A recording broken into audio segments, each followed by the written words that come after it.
بسم اللہ الرحمن الرحیم۔ السلام علیکم۔ میرا نام اعجاز احمد چودھری ہے اور میں پنڈی کا رہائشی ہوں۔ میرا آبائی گاؤں سکھو تحصیل گجر خان ضلع راولپنڈی ہے اور اس وقت میں سی جی آفس اسلام آباد ایز اکاؤنٹ آفیسر کام کر رہا ہوں۔ میری ارلی لائف سکھو میں گزری اور ہم 6 بہن بھائی تھے، 1 بہن اور 5 بھائی، اور ہمارے جو بہن بھائی تھے آپس میں بڑا لاڈ پیار تھا۔ شام کے وقت ہم جب اسکول سے چھٹی ہوتی تھی تو کوئی ان کو گیم کھیلا کرتے تھے۔ ویسے بھی ہمارا خاندان ماشاءاللہ بڑا ہے اور سارے قدرے اکٹھے ہو کے تو شام کے وقت کرکٹ، فٹ بال، ہاکی وغیرہ کوئی نہ کوئی گیم جو ہے نا ڈیلی چلا کرتے۔ تو میری والدہ اللہ تعالیٰ ان مغفرت کرے، وہ اسکول ٹیچر تھی اور والد صاحب کراچی میں امپورٹ ایکسپورٹ کا کاروبار کرتے تھے۔ دونوں ہی ماشاءاللہ پڑھے لکھے تھے اور اس لیے پڑھائی پہ ہمیں خاندان میں بہت زور دیا جاتا تھا کہ آپ اچھی تعلیم حاصل کریں۔ تو میں نے بھی پڑھائی میں اللہ کا شکر ہے کچھ بہتر تھا باقی بہن بھائیوں کے مقابلے۔ تو میٹرک میں نے سکھو اسکول سے کیا، پھر میں سر سید کالج میں ایڈمیشن لے لیا اور وہاں سے میں نے گریجویشن کی۔ گریجویشن کرنے کے بعد پنجاب یونیورسٹی سے میں نے ماسٹر کیا اکنامکس میں۔ ماسٹر کرنے کے بعد اللہ کا شکر ہے کہ میری جلدی ملٹری اکاؤنٹس میں جاب لگی تھی اور میں سکھو سے راولپنڈی شفٹ ہو گیا۔ تو تقریباً 3 یا 4 سال میرے جاب ہوئی تھی تو اللہ تعالیٰ مغفرت کرے میری والدہ کو، ان کو برین ہیمریج ہو گیا۔ تو برین ہیمریج ہونے کے بعد پھر مجھے مجبوراً گاؤں میں شفٹ ہونا پڑا، کیونکہ پنڈی میں آنا جانا والدہ کی نگہداشت کرنا مشکل تھا۔ تو پھر اس لیے کہ میں یہاں پہ شفٹ ہو گیا۔ پھر ڈیلی میں دفتر بائی بس آیا کرتا تھا اور سارا دن دفتر کام کر کے شام کو پھر واپس، اور رات کو والدہ صاحبہ کے ساتھ بھی ڈیوٹی دینے پڑتی، کیونکہ انہیں برین ہیمریج تھا تو ایک قسم کی وہ بیڈ ریڈن تھی۔ تو تقریباً 10 سال وہ اس فیز سے گزری ہے۔ ان دا مین وائل میں نے ایک ڈپارٹمنٹل ایگزام تھا وہ بھی پاس کیا اور خاصی محنت کرنی پڑی، کیونکہ صبح وایا پبلک ٹرانسپورٹ آفس آنا، آفس میں پورا ٹائم گزارنا، اس کے ساتھ ساتھ پھر اپنے ایگزام کی تیاری کرنا۔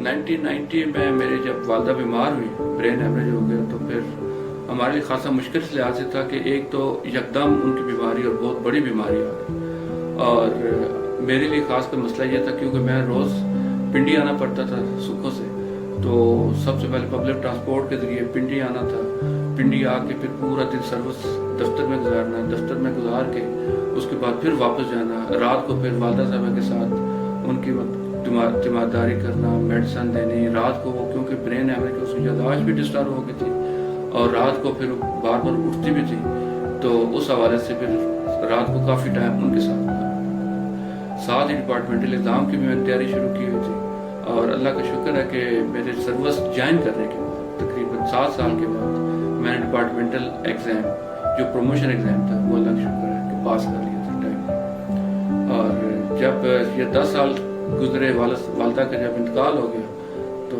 اس کے بعد ہمارے والد صاحب نے 1987 سے ہی ایک بہت بڑا ادارہ قائم کیا ہوتا ہے، اقرا لائبریری اور دارالمطالعہ، جس کا مین فنکشن یہ تھا کہ وہ بچے جو نادار ہیں، غریب ہیں اور جو پڑھ لکھ نہیں سکتے، جس کا والد نادار غریب وہ اپنا کام نہیں کر سکتا، بچوں کو پڑھا لکھا نہیں سکتا، تو زیادہ ان کے فوکس تھا کہ ان کو اچھی تعلیم دی جائے۔ آپ کو پتہ ہے گاؤں کا ماحول ایسا ہوتا ہے کہ بچے زیادہ تر پڑھائی کی طرف نہیں جاتے، ان کا ماحول ایسا نہیں ہوتا، کچھ ان کے جو وسائل اس قابل نہیں ہوتے کہ وہ اپنے بچوں کو تعلیم دلوا سکے۔ تو والد صاحب نے یہ جب سارا سروے کیا، دیکھا کہ یہاں پہ غربت بھی زیادہ ہے، بچے پڑھ لکھ بھی نہیں رہے ہیں، تو انہوں نے ایک لائبریری قائم کی جس کا مین مقصد یہ تھا کہ وہ بچے ان کو پڑھایا جائے۔ تو اس لائبریری کے پلیٹ فارم سے تقریباً 8000 کے قریب ابا جی نے بچوں کو ایجوکیشن دلائی، جس میں ہائر ایجوکیشن بھی شامل تھی، جس میں کئی لوگ ماسٹر ڈگری کی ہے، کئی لوگوں نے اس کے ذریعے کمیشن حاصل کیا ہے اور آج کل وہ شاید بریگیڈیئر جنرل کی پوسٹ پہ۔